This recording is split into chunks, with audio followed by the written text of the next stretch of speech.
Plusieurs lignes de la parole mènent à une seule ligne, celle de la vérité éternelle.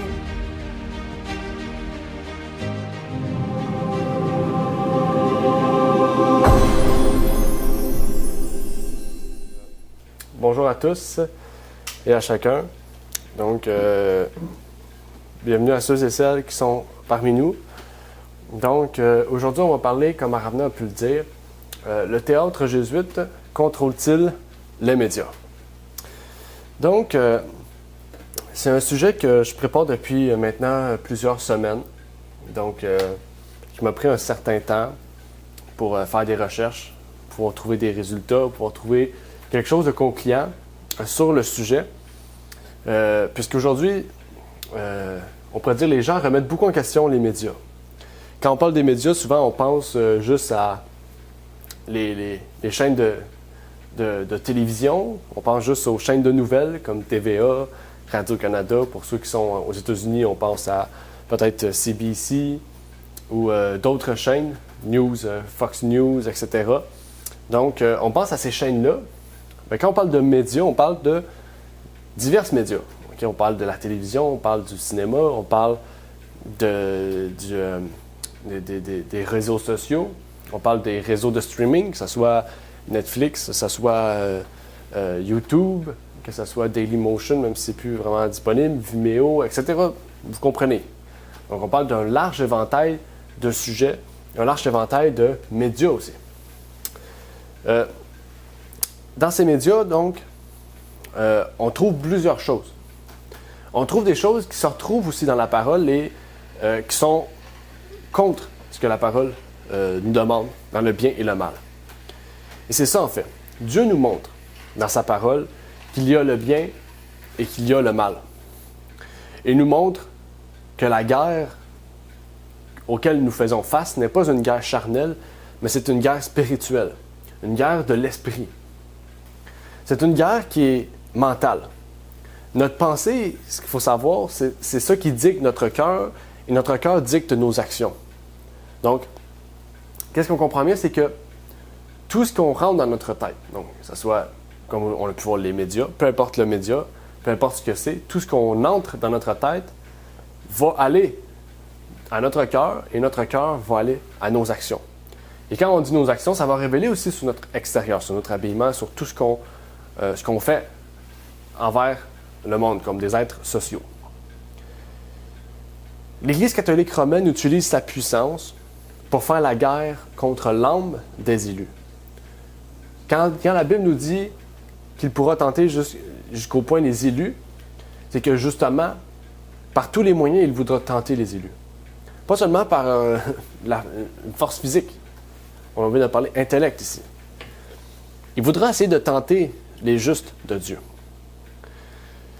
Et aujourd'hui, ce n'est pas le temps, surtout en ces derniers moments, en 2022, ce n'est pas le temps de chercher la richesse terrestre.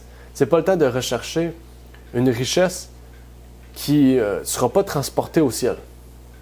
C'est le temps de rechercher la vie éternelle. C'est le temps de rechercher à contempler notre Seigneur dans toutes nos habitudes de vie.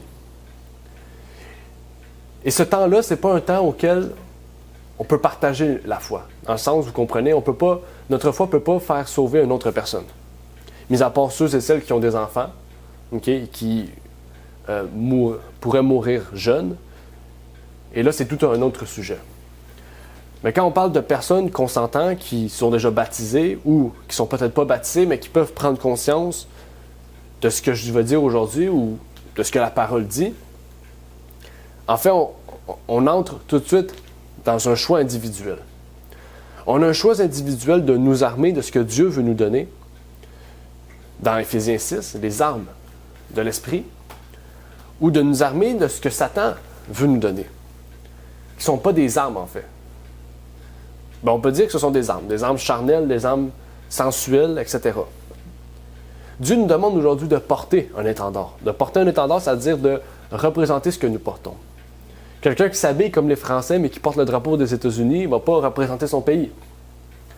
Si nous, on représente la cité céleste de Dieu et que nous sommes ici des voyageurs, nous devons représenter, justement, ce que nous allons amener au ciel. Et ce message des 3 anges, c'est un message universel, un message global, un message salutaire, mais c'est un message qui nous demande de nous armer des armes de Dieu. Et donc, d'avoir vraiment un esprit de discernement, d'ouverture et vraiment de pouvoir bien discerner le bien du mal. Et c'est ça justement. Le 3e ange nous parle directement. Il dénonce le système papal et il dénonce surtout par quel moyen ce système va amener les pièges et va amener à ce que, justement, les élus de Dieu ne puissent plus être déclarés élus. On peut dire aujourd'hui, on va parler du cheval de Troie. On va parler pas seulement du cheval de Troie, mais de l'arme la plus puissante de Babylone. De l'arme la plus puissante de la mère des impudiques, de Jézabel, de la grande prostituée, de la bête, du dragon, du fils de la perdition et de la petite corne, qui sont tous et une seule personne, qui portent des noms tous véritables et tous forts l'un plus que l'autre. Et j'aimerais commencer par lire un texte de Pierre, dans 1 Pierre 2, verset 11, qui nous dit « Bien-aimés, je vous exhorte, comme des étrangers et des voyageurs, à vous abstenir des convoitises charnelles qui font la guerre à l'âme. » 1 Pierre 2, verset 11. Il dit quoi? Il nous exhorte, comme des étrangers et des voyageurs, à vous abstenir des convoitises charnelles qui font la guerre à l'âme. Vraiment, on voit. En ce moment, c'est une guerre de l'âme. Dieu veut notre âme et Satan veut notre âme aussi. Dieu la veut pour notre vie éternelle et Satan la veut pour notre mort éternelle. Et aujourd'hui, c'est un choix qu'on aura à prendre. Avant de commencer, j'aimerais faire une courte prière avec vous pour que nous puissions entamer ce sujet déjà avec la présence du Seigneur. Notre Père est aux cieux, j'aimerais te prier, te remercier de nous permettre d'être réunis aujourd'hui, de pouvoir étudier ce message. Seigneur, qui est un message puissant, un message qui va nous révéler beaucoup de choses, Seigneur. Un message auquel tu nous demandes aussi de partager avec ceux et celles, Seigneur, qui veulent sortir de ce monde charnel, mais qui n'ont pas de solution, Seigneur. Tu nous pousses à étudier ces sujets pour notre propre salut, mais pour le salut aussi de ceux et celles, Seigneur, qui veulent avoir la vie éternelle, Seigneur. C'est ma prière et que tu puisses bénir et permettre que tous ceux et celles, Seigneur, qui veulent entendre cette parole de vérité, Seigneur, qu'ils puissent trouver, Seigneur, la trouver dans ta parole. Au nom de ton Fils Jésus-Christ, Amen. Aujourd'hui, nous allons parler d'un cheval de Troie de Satan, qui, en fait, c'est l'un des seuls chevals de Troie qui peut détruire notre corps, notre âme et notre esprit, d'après ce que Paul nous dit. En fait, la guerre, les pestes, etc. ne peuvent que détruire notre corps. La maladie, les guerres, la violence, c'est des choses qui détruisent que notre corps. Bien sûr, ça détruit notre âme et notre esprit si nous ne sommes pas amenés par le jugement à être sauvés à la vie éternelle. Mais sur Terre, ça détruit réellement que notre corps. Mais les médias peuvent détruire l'homme tout entier. Parce qu'en fait, quand on change la moralité, quand on change la pensée d'un homme, quand je vais dire homme, on parle de l'être humain, en fait, ça va changer tout le reste de notre vie. Les jésuites, dans leurs écoles et aujourd'hui dans les écoles publiques, ont cette forme d'enseignement qu'on appelle le gnosticisme, qu'on retrouve beaucoup dans les médias. Le gnosticisme, pour faire un résumé, c'est un enseignement auquel l'homme a besoin de connaissances pour être exalté. En fait, la connaissance, c'est ce qui fait que l'homme grandit et que l'homme s'exalte par ses connaissances envers d'autres hommes, en fait. Ça ressemble très proche à la philosophie. Mais le gnosticisme, c'est un concept qui est dans le monde chrétien, surtout dans le monde catholique.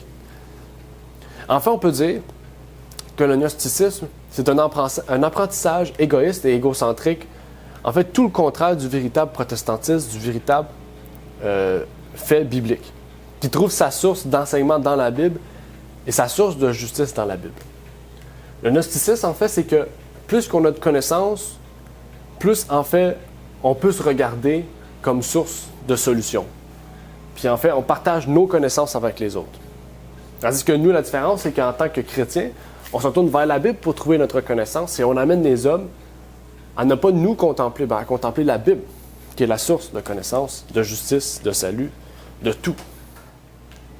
Et réellement, là, je vous prie de porter attention à tout ce qui sera dit aujourd'hui. On en a déjà parlé un peu. Si vous avez écouté écouté ou vu ou lu, etc., le sermon sur l'amour des plaisirs, on en a parlé un peu, auquel le fondateur de l'Église de Satan a dit que la télévision est l'hôtel de Satan dans les maisons. Il a dit beaucoup plus de cela, et peut-être que ça sera à partager dans un temps futur, si vous le désirez. Mais en fait, le titre du sujet s'appelle « Le théâtre jésuite ». Donc, certains pourraient dire, comment du théâtre, si vous vous rappelez du théâtre, ou si vous savez ce que c'est un peu du théâtre, en quoi le théâtre peut avoir un lien avec les médias, qui aujourd'hui, les médias sont des médias par voie numérique, donc ça n'a aucun lien. En fait, j'aimerais lire une explication de qu'est-ce que c'est que... Ouais. J'aimerais lire une explication de qu'est-ce que c'est, en fait, le théâtre jésuite. On peut le trouver dans le Britannica, un site internet de référence, on peut dire, qui nous dit: le théâtre jésuite, programme de théâtre développé à des fins éducatives et de propagande dans les collèges de la Compagnie de Jésus au 15e, 16e et 17e siècle. Cultivé comme un moyen de diffusion de la doctrine catholique romaine, le théâtre a prospéré dans les écoles jésuites pendant plus de 200 ans. Pensant de modestes exercices d'étudiants à des productions élaborées qui rivalisaient souvent avec les scènes publiques contemporaines en termes de polissage et de compétences techniques. La première représentation enregistrée d'une pièce de théâtre jésuite remonte en 1551 au Collegio Mamertino, nouvellement fondé à Messine, en Sicile. En moins de 20 ans, des pièces de théâtre ont été jouées dans plus d'une douzaine de nouveaux collèges de jésuites, qui ont vu le jour sur le continent, notamment à Rome, Séville, Cordoue, Innsbruck, Munich et Vienne. Ce qu'on comprend bien ici, c'est que le théâtre jésuite a été, on pourrait dire, fondé par les jésuites, quelque chose de logique, mais qui était, en fait, qui avait comme but de diffuser, de partager les doctrines catholiques publiquement. Donc, en fait, le théâtre, a été fondé, regardez la date, OK, 15e siècle, 1400, c'était vraiment dans l'intérêt de pouvoir détruire la contre-réforme protestante, encore une fois. OK? Ils ont créé une Bible, ils ont fait une contre-réforme, etc., de divers moyens, et dans l'aspect du théâtre. Ils faisaient des pièces de théâtre pour démontrer les doctrines catholiques, détruire ce que les protestants prêchaient, justement, et ridiculiser aussi ce que les protestants croyaient. On voit même que ça a grandi, ça a été à Rome, à Séville, à Cordoue, à Innsbruck, à Munich, à Vienne. C'était dans plusieurs villes. Ils ont fait cela pendant plusieurs années, en fait. En fait, il y en aura aussi plusieurs autres endroits qu'on n'a pas cités. C'était des villes, en fait, on peut dire les plus florissantes, les plus importantes. Mais même l'encyclopédie Britannica continue en disant: au milieu du 17e siècle, il y avait près de 300 collèges jésuites en Europe, et dans presque tous, au moins une pièce de théâtre était donnée chaque année. Donc vraiment, c'était une place auquel, en fait, on parle de l'Europe ici, auquel c'était rempli de collèges jésuites, rempli de personnes formées dans l'étude de la contre-réforme, dans l'étude justement de prôner, de protéger et d'endoctriner les gens dans les doctrines catholiques. Encore une fois, n'oubliez pas ce qu'on a parlé au début. On a parlé du gnosticisme. Okay? Les jésuites, c'est toujours dans le gnosticisme qui prône les doctrines catholiques. Okay? Mais là, vous vous dites, comment ça a pu tenir pendant 300 ans, ce théâtre jésuite? Il a bien fallu que ça soit attirant.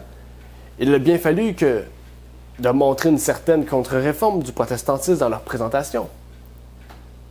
Et justement, si vous connaissez les jésuites, vous savez qu'ils ont toujours une stratégie pour faire en sorte que leur plan fonctionne à merveille. En fait, à ce moment-ci, ça a été graduel. Ils ne pouvaient pas arriver tout de suite avec ce qu'ils voulaient comme but. Les jésuites marchent toujours graduellement.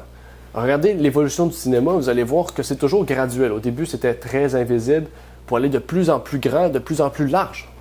Okay? Quand je dis large, c'est large en infamie, large en impudicité, large vraiment en tout ce que Dieu avait dit de ne pas faire. Et c'est ça qu'ils ont fait. De plus en plus, graduellement, ils faisaient en sorte de contrôler les esprits, faisaient en sorte de changer leur moralité, de changer leur façon de penser. Pour les amener à quoi? À haïr le protestantisme, mais à prôner et à croire aux doctrines catholiques. Et au début, les pièces de théâtre étaient jouées majoritairement, toujours, par des hommes. Il n'y avait pas de femmes en ce moment-là. Mais au fur et à mesure que le théâtre jésuite avançait, de plus en plus que les gens s'habituaient à leur technique, ils changeaient aussi leur façon de faire pour amener leur plan. De plus en plus, il y avait de femmes qui apparaissaient dans les pièces de théâtre. De plus en plus, la musique était enjouée. Vous comprenez, de plus en plus, ils amenaient une débauche dans leurs principes. Pourquoi? Pour que le peuple commence à être débauché. Continuons avec d'autres paragraphes. Encore dans le Britannica, okay, donc ici c'est l'explication de l'histoire de comment ça s'est passé. Là. C'est tout réel ce qui est écrit là. Toutes ces règles ont été assouplies ou révisées au fur et à mesure de l'évolution du théâtre jésuite. Les sujets favoris étaient les histoires bibliques, la vie des saints et des martyrs, et les incidents de la vie du Christ. Mais les dramaturges jésuites ont également puisé dans la mythologie païenne, okay, l'histoire ancienne et les événements contemporains, tous réinterprétés en fonction de la doctrine catholique. Oh! Je vais m'arrêter ici. En fait, ils ont fait la même chose que les doctrines catholiques, en fait. L'Église catholique a fait quoi? C'est purgé dans les mythologies, c'est purgé dans les autres religions païennes pour créer leur doctrine. Okay? L'Immaculée Conception, les statues, etc., prier les morts, toutes ces choses-là ont toutes été tirées de la mythologie romaine ou grecque, etc., mais ont été tirées surtout des religions païennes.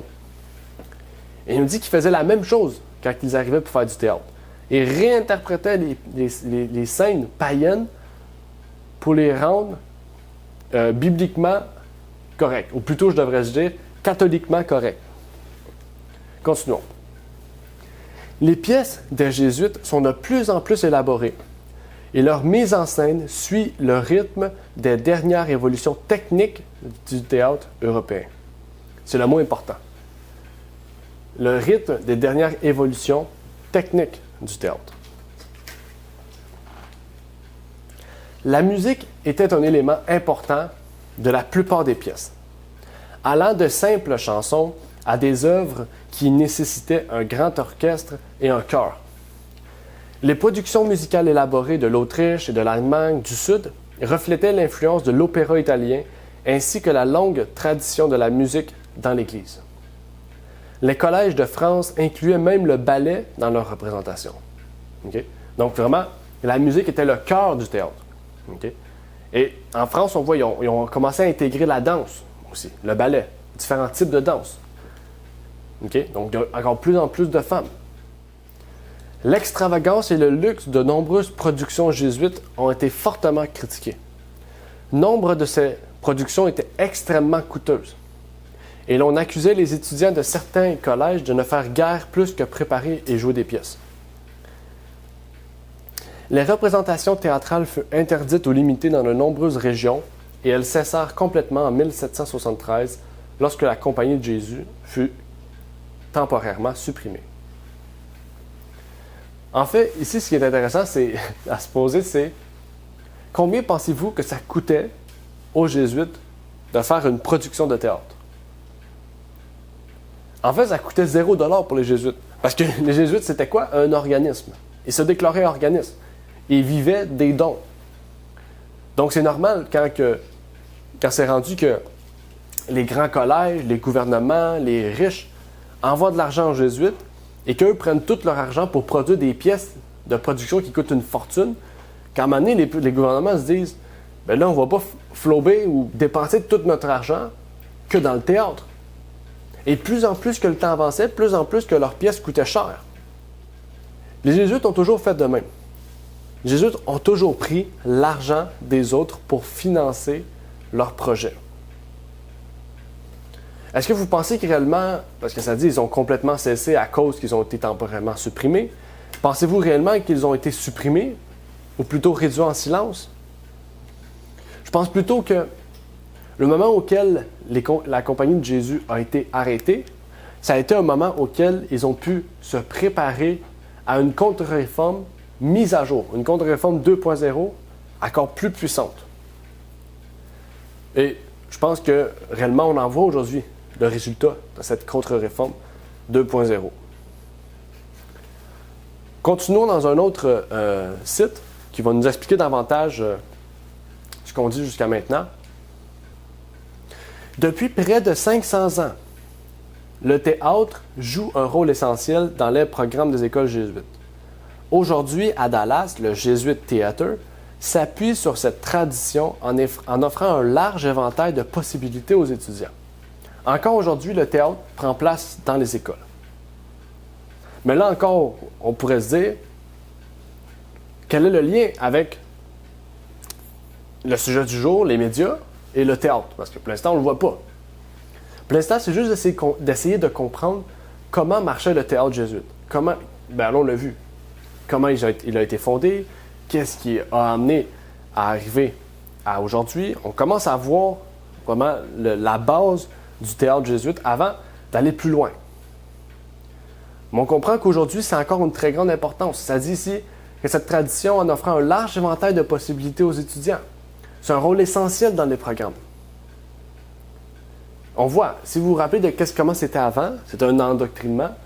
Aujourd'hui encore, c'est un endoctrinement. Mais ça continue. Un autre aspect important de notre programme est la troupe d'art dramatique.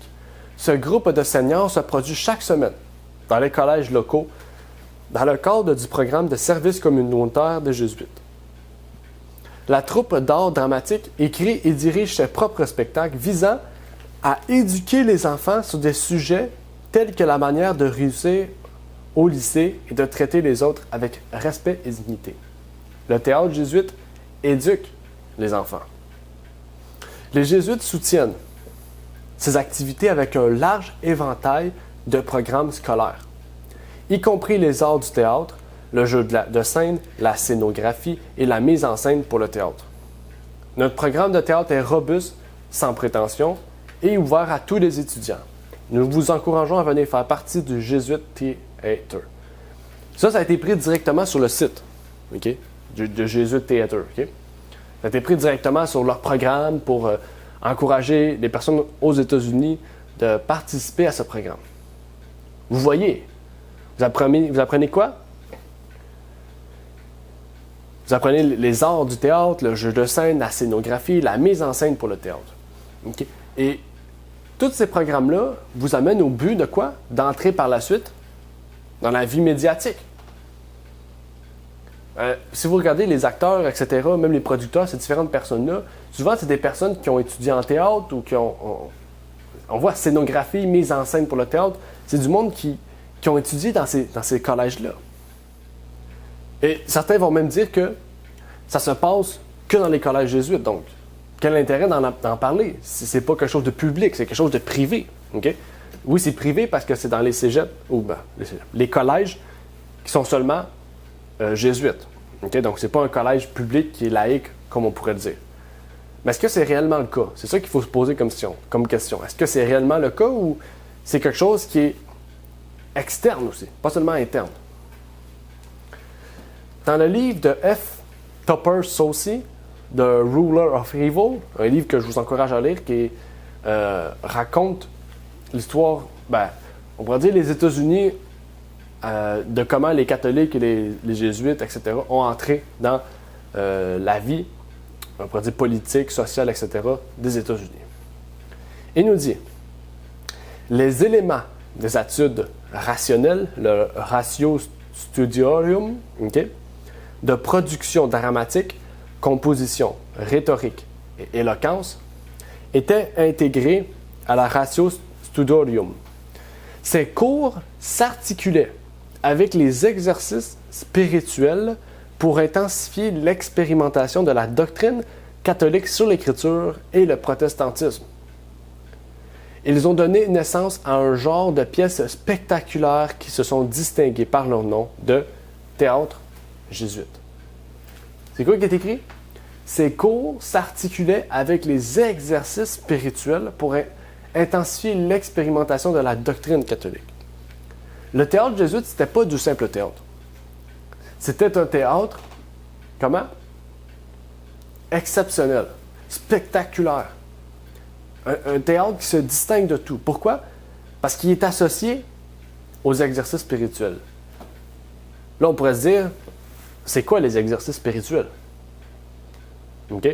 Peut-être que pour ceux et celles qui ont étudié l'histoire des Jésuites, qui ont étudié beaucoup Ignatius Loyola, OK? Vous allez remarquer que Ignatius Loyola a écrit un livre qui s'appelle Les exercices spirituels. Les exercices spirituels se retrouvent dans à peu près tous les collèges, tous les cégeps, toutes les universités protestantes. OK? Je dis protestantes, les universités, en fait, toutes ces écoles-là auxquelles il y a une vie d'écoliers religieux, un concept religieux. OK? Les exercices spirituels, c'est des exercices qui vous amènent à une expérience surnaturelle ou une expérience de religion qui n'est pas normale. OK? Par exemple, je vous donne un exemple. OK? Dans les écoles adventistes, on retrouve ça aujourd'hui. Ils vont vous dire de réfléchir, d'imaginer Jésus-Christ qui marche sur terre, des trucs de même qui vous imaginent, qui vous amènent pas seulement à lire la Bible comme un livre, en fait, d'ouvrir la Bible, de lire, de vous imaginer comment Jésus était et tout, mais vraiment de croire de tout votre cœur que c'est quelque chose de réel, de vous l'imaginer. Et ça vous amène à ce que Satan aussi entre dans votre esprit et vous commencez des expériences surnaturelles, en fait. C'est du spiritisme, en fait, les exercices spirituels. C'est du spiritisme et c'est une doctrine qui vient du gnosticisme. En fait, vous allez tellement loin dans votre imagination que vous pensez que ce que vous voyez, c'est réel. Et ça vous amène dans un état qui est pas normal, en fait. OK? C'est difficile à expliquer, mais il y a un livre qui a été écrit sur ce sujet-là que je vous invite à lire. J'oublie le nom du livre, mais je le mettrai sur la vidéo YouTube. Mais c'est un livre qui explique, en fait, qu'est-ce que ces exercices spirituels font, d'où que ça vient. Et justement, c'est pour ça que le théâtre jésuite était si grandiose et qu'aujourd'hui, il est encore grandiose. Mais ça ne s'arrête pas là. Ça ne s'arrête pas là. Le théâtre jésuite n'a pas seulement amené cet aspect spectaculaire à leur représentation. Dans le livre The Ruler of Evil, encore une fois, on nous dit le prêtre jésuite Athanasius Kircher a contribué puissamment au théâtre jésuite en tant qu'expérience sensorielle. C'est quoi sensoriel? Les sens, les 5 sens. Vous savez, hein? Les 5 sens. Regardez ce qu'il dit. Avec son mégaphone qui permet à la voix d'une personne d'atteindre des milliers de personnes, Kircher a inventé la radiodiffusion. OK, on va prendre une pause. Le prêtre jésuite, OK, c'est un prêtre jésuite, Kircher, qui est un inventeur. OK? Il est prêtre, mais il est inventeur. C'est lui qui a inventé le mégaphone. Vous voyez peut-être ça dans les contestations, etc. Quelqu'un qui parle dans un mégaphone, okay? Un gros truc qui permet de porter la voix. C'est les jésuites qui ont inventé le mégaphone. Mais les jésuites ont inventé quoi? La radiodiffusion. C'est quoi la radiodiffusion? Ben, qu'est-ce que vous avez dans votre auto, la radio qui permet de parler, etc. Tout ça, c'est lui qui a la base de cette idée-là de la radiodiffusion. Continuons. Il est également à l'origine de la théorie moderne de l'appareil photo avec son perfectionnement de la lanterne magique. La lanterne magique projetait des images nettes sur un écran à travers une lentille, donnant au public l'illusion de ville en feu et de conflagration. En fait, ça vous fait penser à quoi? Il dit ici, il dit appareil photo, mais moi, prenez un instant, lanterne magique, déjà c'est un mot assez spécial, la lanterne magique, ça dit quoi? La lanterne magique projetait des images nettes sur un écran. La seule chose que je connais qui projette des images sur un écran, c'est un projecteur. C'est une télévision. Une télévision, il projette un résultat de ce que vous avez. En fait, M. Kircher n'est pas seulement l'inventeur du mégaphone ou de la radiodiffusion, c'est l'inventeur du cinéma, en fait. Le cinéma a été inventé par les Jésuites. Quand on dit le cinéma, quand vous allez dans un cinéma, dans une salle de représentation du cinéma, vous vous assisez, le cinéma, c'est un projecteur qui affiche une image sur un mur. C'est à peu près ce qu'il nous dit ici. La lanterne magique, les projecteurs, les appareils photo, tout ce qu'on retrouve aujourd'hui, la technologie, le cinéma, toutes ces choses-là, sont d'origine jésuite. C'est décevant, mais on voit vraiment que ils ne sont pas en train de contrôler justement les médias, mais ils contrôlent aussi ce qui est derrière les médias, c'est-à-dire l'invention des médias. Et c'est là qu'il faut comprendre réellement l'importance de se détacher de ces choses. Donc c'est ça, on va reprendre. Donc c'est vraiment ça. Les jésuites, le prêtre jésuite Kircher, un inventeur, un prêtre, quelqu'un qui a étudié la philosophie, toutes ces choses-là, a inventé la radiodiffusion au mégaphone, a inventé aussi le cinéma. OK? A inventé le cinéma. Donc, si c'est eux les inventeurs du cinéma, c'est eux qui ont amené la popularité, on pourrait dire, de tout ce qu'on retrouve aujourd'hui. En fait, la popularité des premiers films que seulement vous vous rappelez. Et en fait, pour définir les jésuites, OK, si on reprend à la base de la base, OK, les jésuites, on l'appelle la compagnie de Jésus, OK, rapetissé, on peut dire, raccourci la façon acronyme du mot la compagnie de Jésus, c'est les jésuites. Puis les jésuites, aujourd'hui, on l'appellerait un organisme à but non lucratif. C'est un organisme qui se dit pour la charité, pour le bien du monde et pour l'unité des chrétiens. Ça, c'est comment ils se définissent. OK? À travers tout ce qu'on retrouve aujourd'hui, on voit que les jésuites ont travaillé dans tous les domaines. Les jésuites étaient présents dans la politique, dans l'économie, dans le côté social, dans le côté même pour aider les autres. Les jésuites, en fait, ont entré dans toutes les différentes branches qu'on pourrait nommer dans le monde entier. Les jésuites, oui, c'est un organisme qui n'ont pas d'argent, qui se disent pauvres, mais c'est un voile. Tout comme l'Église catholique ont un voile chrétien, mais qui ne sont pas réellement chrétiens. Ils ont un voile chrétien, mais ils sont des païens. Mais en fait, c'est la même chose avec les jésuites. Les jésuites ont un voile, OK, de soumission, ont un voile d'être soumis, d'être simple. Mais pourtant, derrière ce voile-là, ils ont une formation tellement approfondie qu'ils sont capables d'être des agents secrets, en fait, dans toutes les places du monde.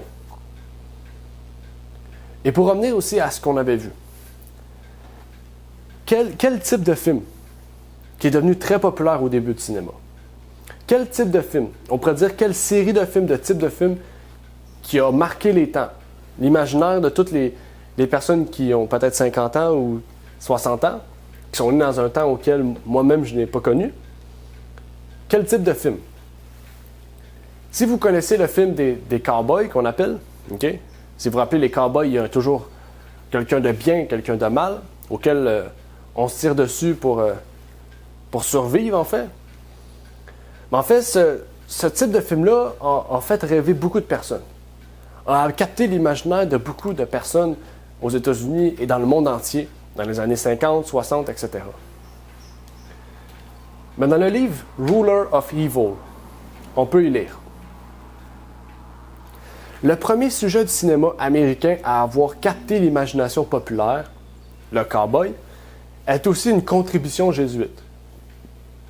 Eusebio Kino, dont la statue est l'une des deux qui représentent l'Arizona au Capitole des États-Unis, était un professeur jésuite du collège d'Ingolstadt en Bavière. Les cowboys de Kino, tels que projetés par la lanterne magique de Kircher, ont endoctriné les premiers spectateurs américains avec le message sous-jacent du théâtre jésuite et de la théologie catholique romaine, à savoir que la connaissance et l'obéissance aux Écritures ne sont pas nécessaires pour comprendre les voies du bien et du mal ou pour rendre la justice selon la loi naturelle. le but du cinéma, le but premier du cinéma, c'est le gnosticisme. C'est de montrer que on n'a pas besoin de la Bible pour connaître le bien et le mal. La preuve, dans les cinémas, quand je dis les cinémas, on pourrait dire dans les médias, on définit ce qui est bien et ce qui est mal. Donc, ça montre qu'on n'a pas besoin de la Bible. Dans les médias, on définit ce qui est juste, ce qui est injuste. Donc, on n'a pas besoin de ce que la Bible nous dit. C'est ça que les médias veulent nous faire montrer, veulent nous montrer. C'est pour ça aujourd'hui que les chrétiens ne prennent pas les décisions auxquelles ils devraient prendre. Les chrétiens ont été endoctrinés.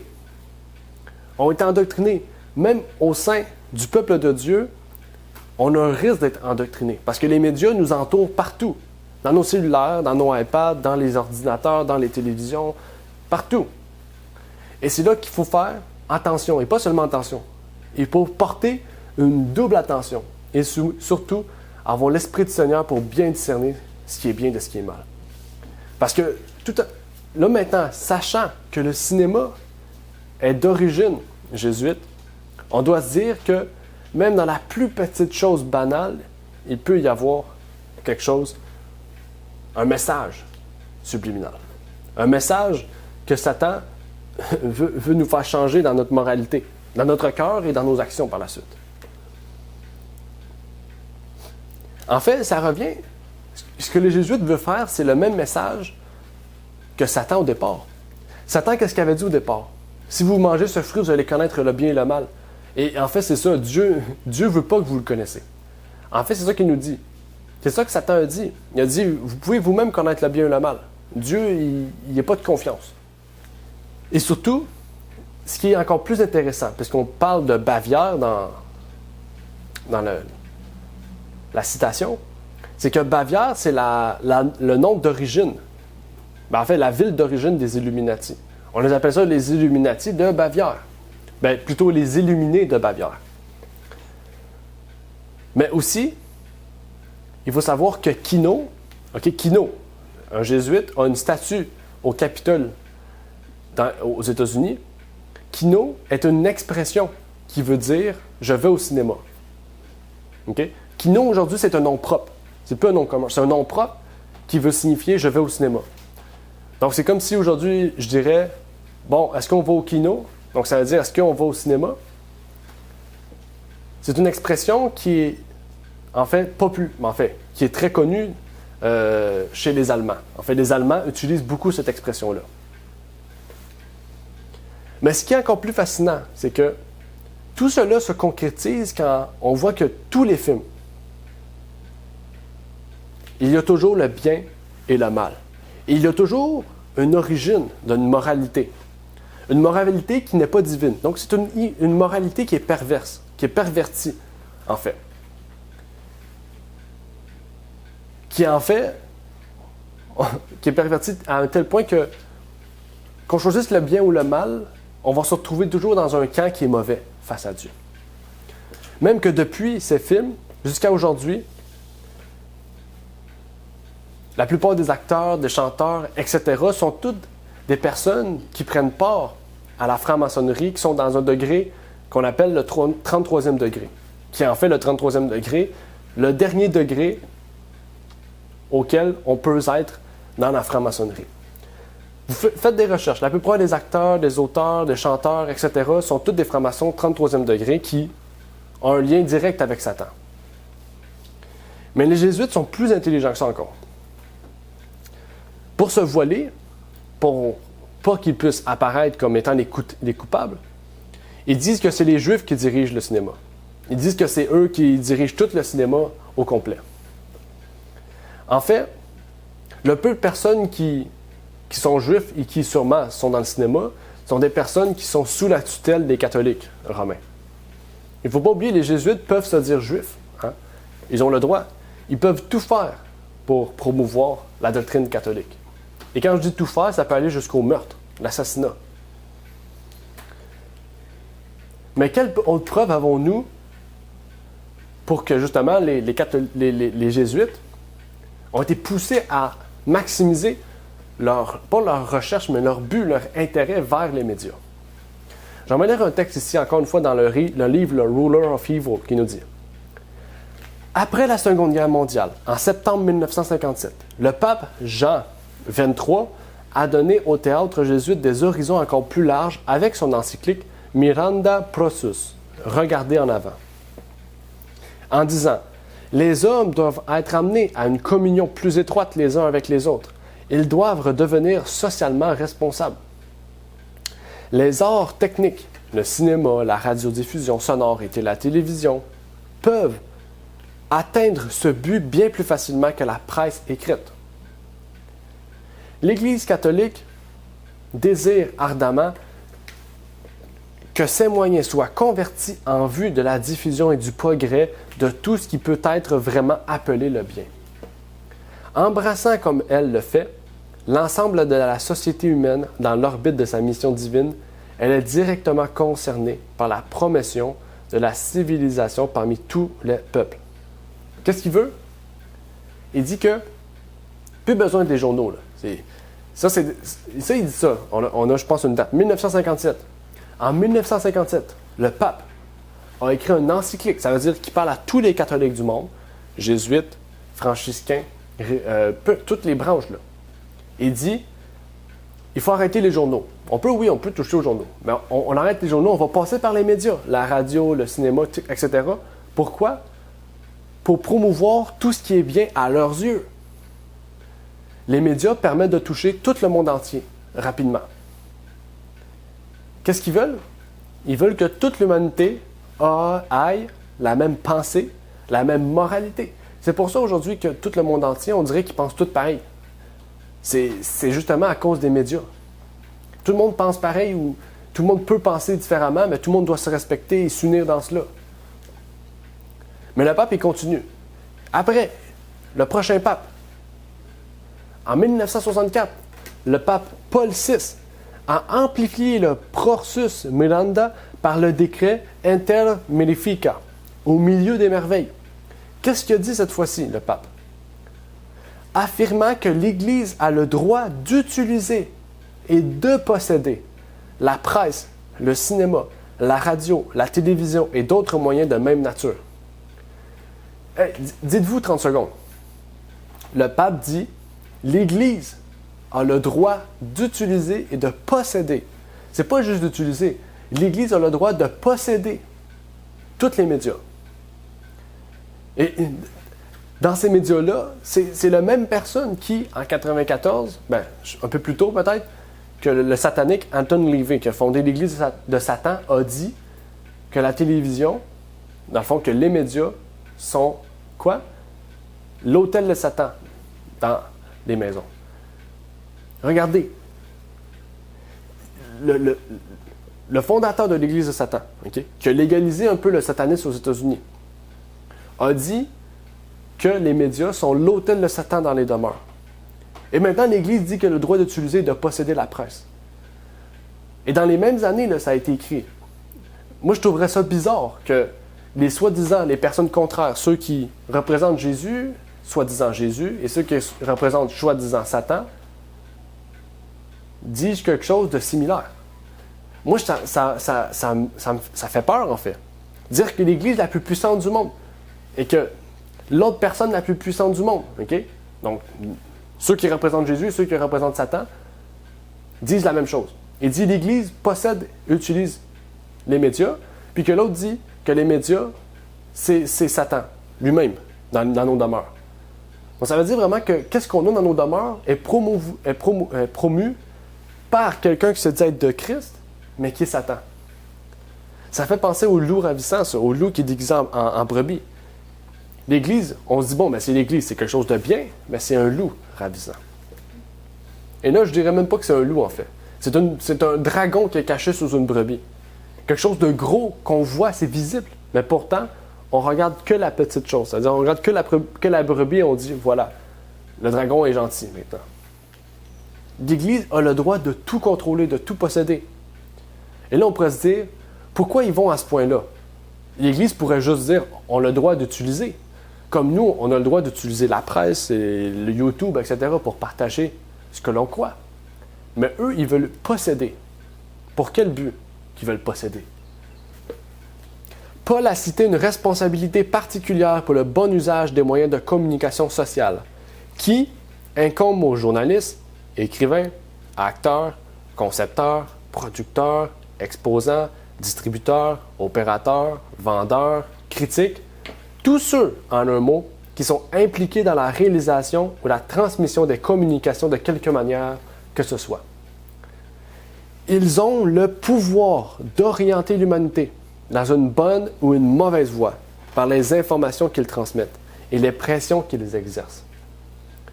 Il leur appartiendra de réguler les valeurs économiques, politiques et artistiques de manière à ce qu'elles n'entrent pas en conflit avec quoi? Avec le bien commun. Encore le bien commun. L'Église catholique utilise toujours le bien commun. C'est quoi le bien commun? C'est ce qu'eux ont établi. Les doctrines catholiques, c'est le bien commun. Par tous les moyens, ils vont le propager. Aujourd'hui, c'est pour ça que les gens sont tous des gnostiques, on pourrait dire, les gens aujourd'hui. Parce que eux, ils peuvent croire. En fait, tout le monde peut croire ce qu'il veut. Ils ont leur connaissance et par leur connaissance, ils sont orgueilleux. En fait, maintenant, on voit que tout ce que la Bible nous dit se voit aujourd'hui. Tout ce qu'on voit aujourd'hui est réalisé par les médias. Et ce n'est pas depuis 1980 quand Bill Gates a inventé Windows ou quand les Macs sont apparus par Steve Jobs. Non, bien avant ça. Okay? On voit 1960, peut-être même 50, 40, peut-être 30. L'Église avait déjà une entité, une puissance sur les médias. Pour le bien commun, l'Église va promouvoir de plus en plus une image ésotérique du bien, qui sera pris pour le mal et inversement. C'est ça que l'Église veut faire. Inverser le bien et le mal ensemble. Et ce fait se continue. On ne s'arrêtera pas là, on va avancer.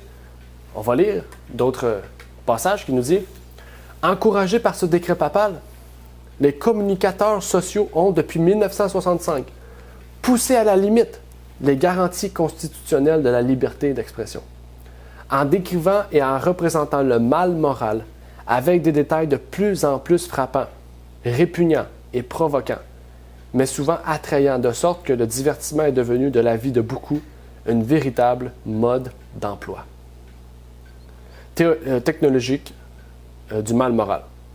Et il est clair qu'il ne conduit pas les spectateurs à une appréciation plus profonde de l'Écriture sainte, qui devrait être le cas d'une Église. Ce fait identifie le divertissement aujourd'hui comme une mission théâtrale jésuite réussite. Ça dit quoi? Depuis 1965, les communicateurs sociaux, tous les médias se sont unis pour pousser à la limite ce qui était à la liberté. C'est-à-dire qu'ils veulent promouvoir tout ce qu'ils peuvent et permettre à tous les autres de pouvoir promouvoir ce qu'ils veulent, mais dans la limite que ça ne vienne pas interagir avec eux. C'est pour ça qu'on voit de plus en plus de monde se faire détruire leurs livres, se faire détruire leurs trucs, YouTube, etc. Il y a une loi, le C11, je pense que c'est la loi C11 au Canada, qui va encore restreindre la liberté de ceux et celles qui veulent vivre de YouTube, justement. Parce qu'ils n'ont pas à l'idée le bien commun. Ça s'en vient très bientôt, cette loi-là, au Canada. Là. Mais ça démontre ici quoi? Que le théâtre jésuite est une réussite. Depuis 1965, ils ont atteint leur but et ça va de plus en plus. On pourrait prendre un exemple rapide. Le premier film de Star Trek. Vous connaissez Star Trek? C'est un film qui se passe dans l'espace. C'était une révolution au début des années, je pense même que c'est en 68. Okay? Et dans ce film-là, c'était le premier film auquel on voyait une femme en jupe très courte. Très, très, très courte. Juste ça, ça a choqué le monde entier. Ils ont dû arrêter la production, attendre 5 ans avant de produire d'autres films, d'autres séries. Juste pour vous montrer, pour vous dire que vraiment, les premières séries, les premiers films ont commencé à choquer les gens. Et aujourd'hui, les films, il y a des scènes où les femmes sont... En fait, tout le monde est complètement nu. Tandis qu'à l'époque, une jupe qui était trop courte, c'était mal vu. Le film a quand même eu un grand succès parce que c'était la liberté sexuelle dans les années 70. A eu un grand succès. Mais pour ceux qui étaient conservateurs, ça a été une épouvante, une horreur, un point moral absurde. Pourtant, aujourd'hui, c'est tout le contraire. On applaudit ces types de films qui sont révolutionnaires avec le bien commun. Et là, je pense qu'avec tout ce qu'on a vu jusqu'à présent, on a un fondement solide qui démontre que le théâtre jésuite est bel et bien au centre, dirige bel et bien, a fondé bel et bien les médias d'aujourd'hui. Et depuis les années 60, 65 plus précisément, ils ont atteint leur but et c'est eux qui dirigent à 100% les médias. Maintenant, j'aimerais passer à des exemples. Donc, on va terminer, on va aller vers 2 exemples importants. Quand je dis 2 exemples importants, c'est 2 points importants de, en fait, des choses importantes qu'on a vues. Je vais vous dire les 2 points. Le premier exemple, ça sera la série télévisée Les Simpsons. Vous connaissez certainement, tout le monde connaît Les Simpsons. Comme je vous dis, c'est la série qui a le plus d'épisodes au monde, la série qui a le plus de saisons au monde. Et on va parler aussi du film La Passion du Christ. Okay? Je voulais prendre un cas chrétien aussi, pour vous montrer que c'est pas seulement dans les films mondains. Un livre a été écrit, The Simpsons and Philosophy, the Do of Homer. Okay? Donc, les Simpsons et la philosophie, le Do, si vous vous rappelez, Homer il dit cette expression à chaque épisode dans la série. Mais en fait, ici, c'est juste pour vous dire, un livre a été écrit. Pas sur les Simpsons, pas comment les Simpsons ont été écrits, non. Sur la philosophie de cette émission-là. Quand c'est rendu qu'une émission a une philosophie, c'est qu'on doit se poser des questions. Quand c'est rendu que, regardez en bas, il y a 3 ou 4 auteurs philosophiques, okay, des philosophes là, qui ont étudié à l'université, qui se posent, qui prennent une pause, qui étudient l'émission et qui écrivent un livre, c'est qu'on doit se poser sur qu'est-ce qu'il y a dans cette émission-là. C'est pas des vendeurs chez McDonald's ou chez Walmart là, qui ont décidé d'écrire ce livre-là. Là. C'est des philosophes. OK? Et ils ont décidé de prendre le temps de regarder chaque épisode, d'écrire un livre de plusieurs centaines de pages pour démontrer qu'est-ce qui est dit dans cette émission-là. Qu'est-ce qui est promu. On va voir 2 preuves, okay, dans cette émission-là. Qu'est-ce que je veux vous dire? À l'image numéro 2, à la saison 10 de l'épisode 23, okay, on retrouve ce magasin. Le magasin s'appelle le magasin 33 cents, okay, ou le 33 cents Stores. Okay. On retrouve ce magasin-là dans l'émission. Okay. Je vais vous le résumer pour la saison qu'on le trouve. Okay. Le 33e épisode de la série a été diffusé dans la saison 2. Ah, désolé, saison 2, épisode 33. Et était intitulé La guerre des Simpsons. L'épisode présente une intrigue qui rend hommage au vieil homme et la mère d'Ernest Hemingway et met en scène une bataille pour les âges entre Homer, Simpson et le général Sherman. Examinons rapidement la numérologie de Sherman. Okay. Sherman, on pourrait dire c'est un philosophe, quelqu'un qui a déterminé une suite de nombres, okay, de calcul. C'est un mathématicien, on pourrait dire. Regardez, sa suite de nombres, 1, 8, 5, 9, 4, 1, 5, égale 33. Les Simpsons, c'est la même chose. 1, 9, 4, 7, 1, 6, 5, 33. Sa suite de nombres, c'est d'après le nombre de lettres. S, I, M, P, S, O, N. Chaque lettre équivaut à un nombre. Sherman est égal à 33. Simpson est égal à 33. OK? C'est quel épisode, déjà, si vous vous rappelez? Saison 2, épisode 33. Comment il s'appelle, le magasin? 33 cents. OK? Dans l'émission, dans l'épisode, il y a plusieurs autres choses. Il y a un magazine qui coûte 33 cents. OK? Le magasin, tout ce qui est dans le magasin coûte 33 cents. Au travail de l'émission, il y a plusieurs, on pourrait dire, réflexions, plusieurs choses qui sont dites en lien avec 33. OK?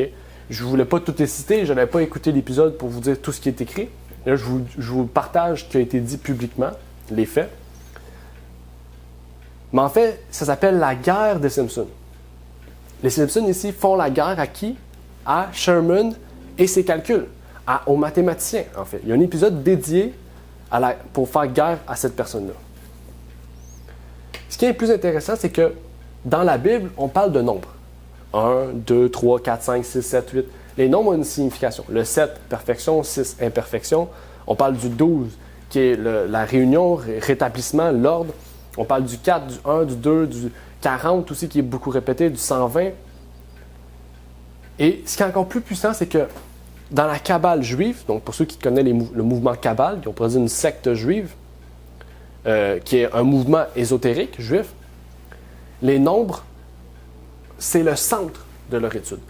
En fait, dans la Kabbale, chaque nombre, et plutôt chaque chose doit être calculée parfaitement. Tout doit être parfait dans leur truc. Leur calcul, la longueur de telle chose, etc. Et dans les Simpsons, c'est la même chose.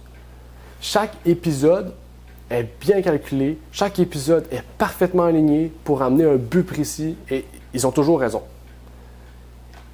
Et c'est pour ça, en fait, que en tant que tel, les Simpsons, c'est comme étudier Origène, c'est comme étudier Hermès, c'est comme étudier les philosophes de la Grèce.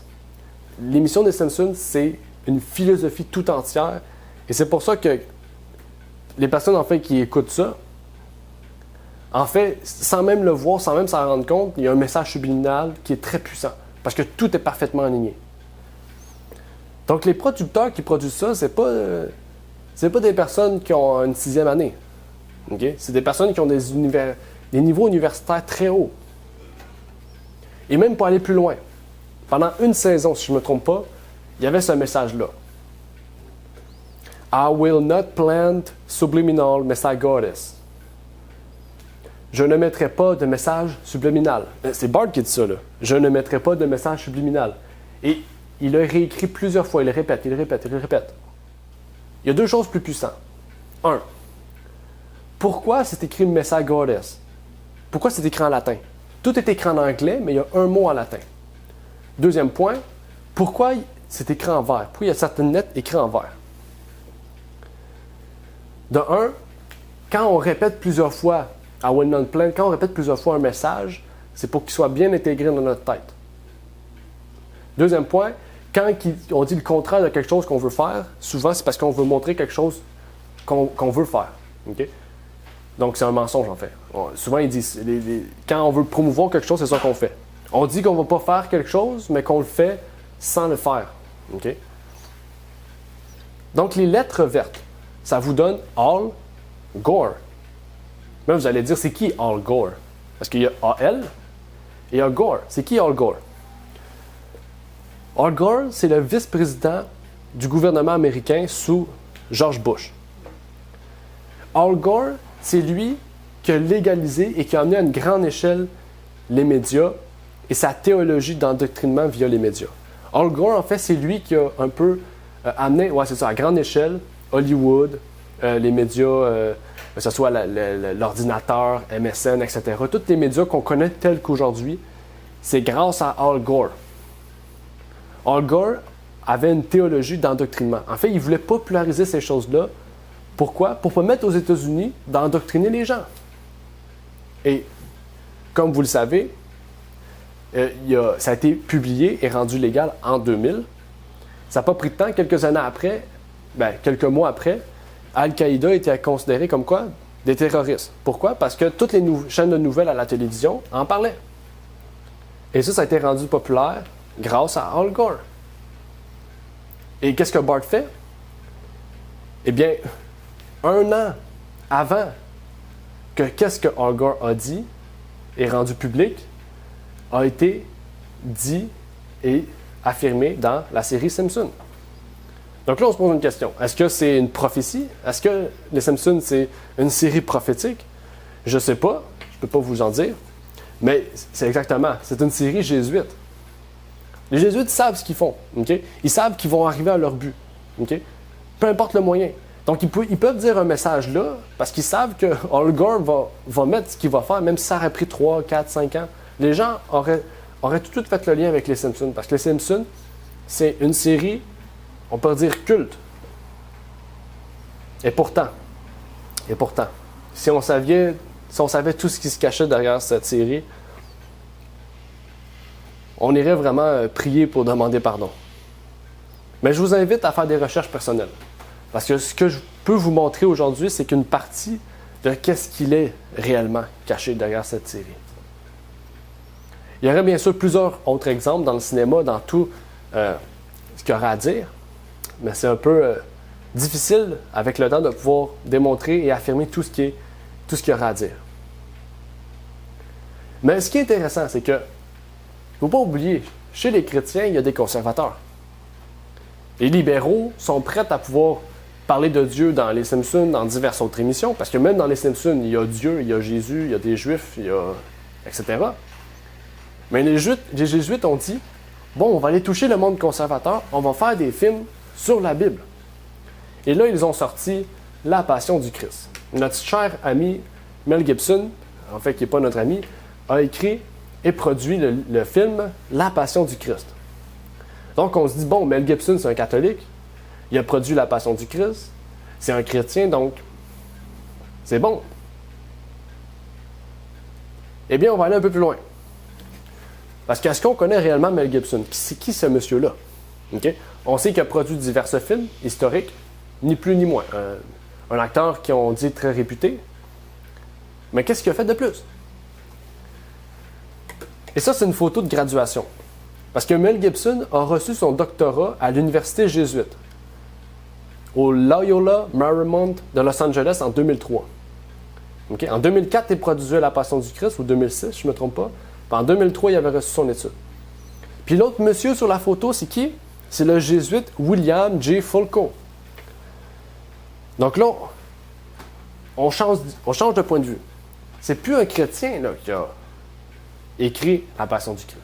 C'est un jésuite qui a écrit La Passion du Christ. C'était quoi le but des jésuites? De promouvoir la doctrine catholique, le gnosticisme, et de montrer que le bien est en fait mal et que le mal est en fait bien. C'est-à-dire qu'il est allé bien chercher ce que la Bible dit. Il est allé bien fouiller. Pourquoi? Pour inverser les rôles. Okay? Pour qu'on puisse voir que le gentil monsieur dans le film, en fait, c'est le méchant. Et que le méchant dans le film, c'est le gentil.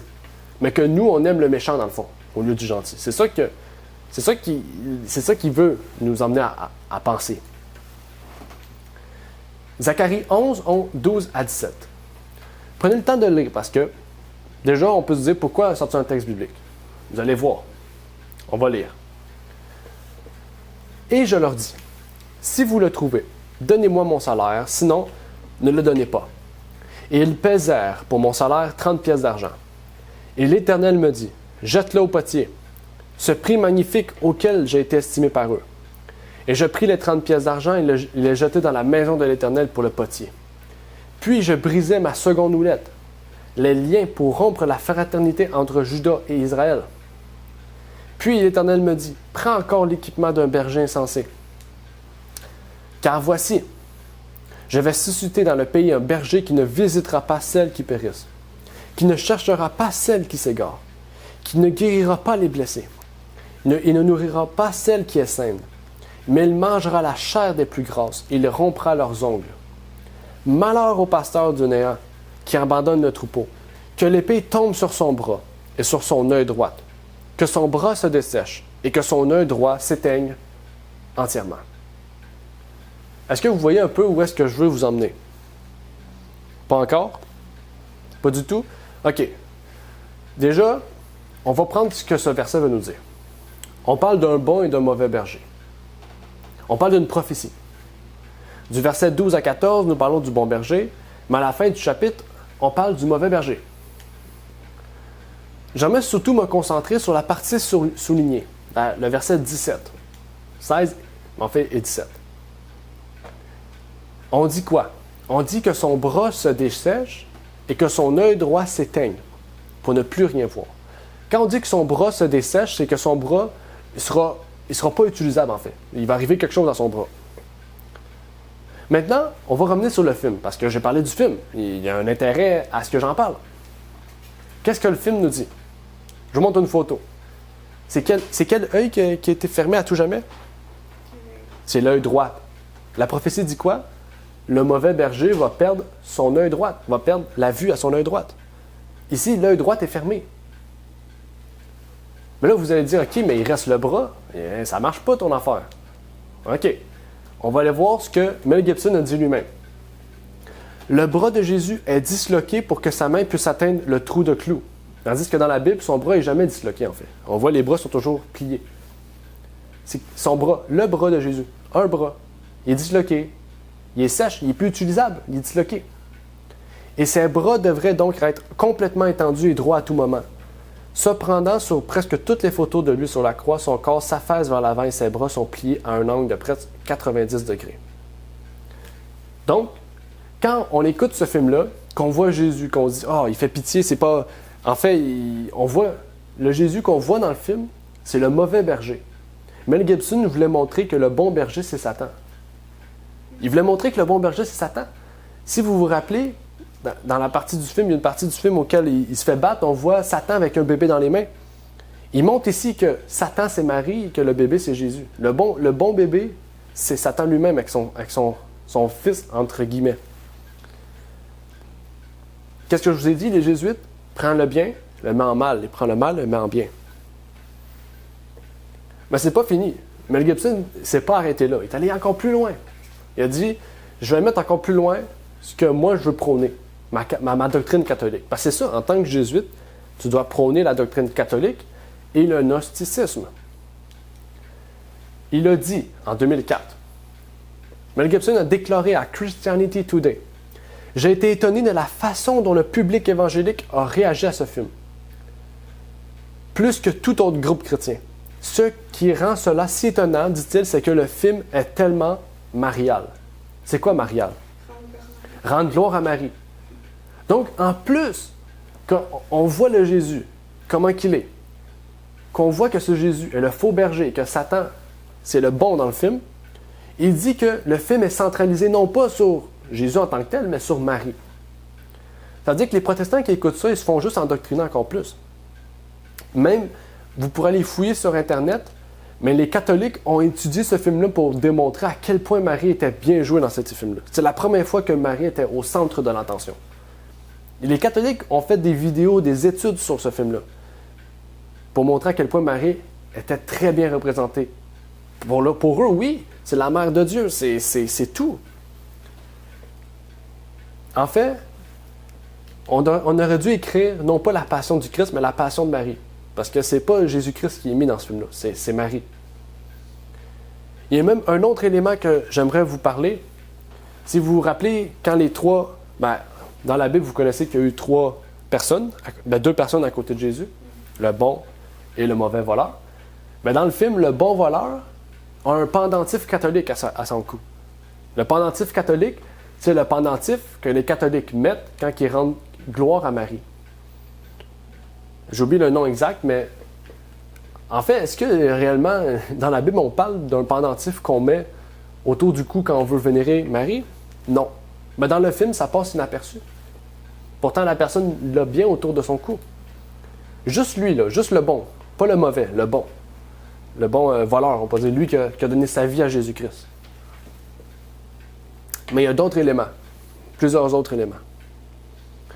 J'aimerais lire une dernière citation avant d'aller à la conclusion. Dans le site Vatican Assassin, on peut y lire.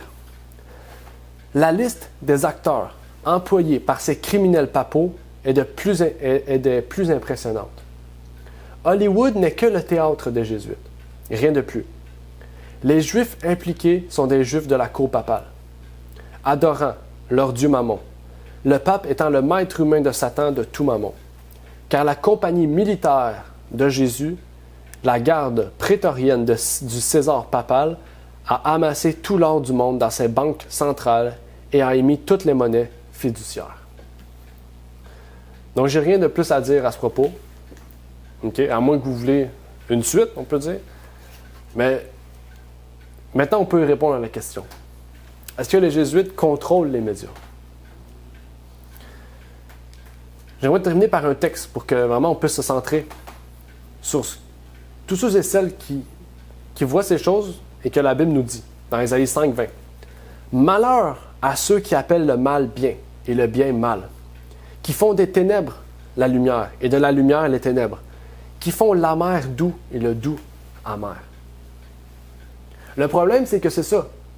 Les médias nous amènent à voir le bien mal et le mal bien. Et ça dit quoi? Malheur à ceux qui font ces choses-là. Si Dieu dit que c'est ténèbres et que nous, on dit que c'est lumière, à cause qu'on est trop proche des médias, on a une trop grande affinité avec les médias, la Bible nous dit malheur à nous.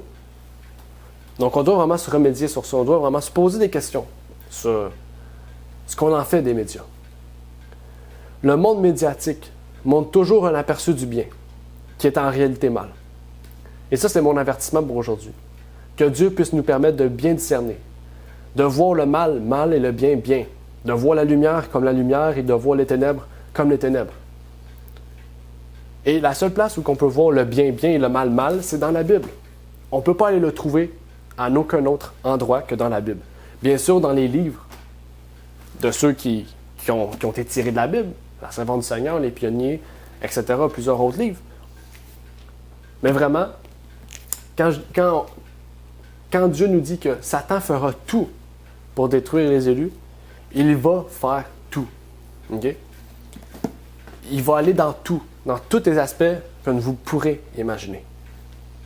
Que Dieu puisse nous fortifier, à nous détacher du monde médiatique, de pouvoir utiliser la sagesse divine qu'il nous a donnée. Jacques nous dit, allez chercher la sagesse du ciel pour que nous puissions marcher dans le droit chemin, pour que nous puissions marcher dans le chemin étroit qui mène au salut. Que Dieu vous bénisse. J'aimerais terminer par une courte prière avant de laisser place au chant final. Notre Père est aux cieux, j'aimerais, Seigneur, te remercier pour ce moment que tu nous as permis d'avoir, de pouvoir partager ce message, Seigneur, qui, j'espère, a pu permettre à plusieurs, Seigneur, d'avoir un autre point de vue maintenant des médias, Seigneur, de voir, et non pas de craindre de toutes choses, Seigneur, mais de pouvoir discerner réellement ce qui est bien de ce qui est mal. Que tu puisses, Seigneur, nous donner ta sagesse divine, nous permettre que par cette sagesse, nous puissions, Seigneur, voir et comprendre les choses que tu veux nous révéler. Je te prie donc pour ces choses, je te prie de bénir tous ceux et celles, Seigneur, qui vont écouter ce sermon, le voir, Seigneur, au nom de ton Fils Jésus-Christ. Amen. Amen. Merci d'avoir écouté cette vidéo. Pour plus de contenu, abonnez-vous sur notre site Internet. Il est également possible pour vous de nous suivre sur notre page Facebook et de nous contacter par email.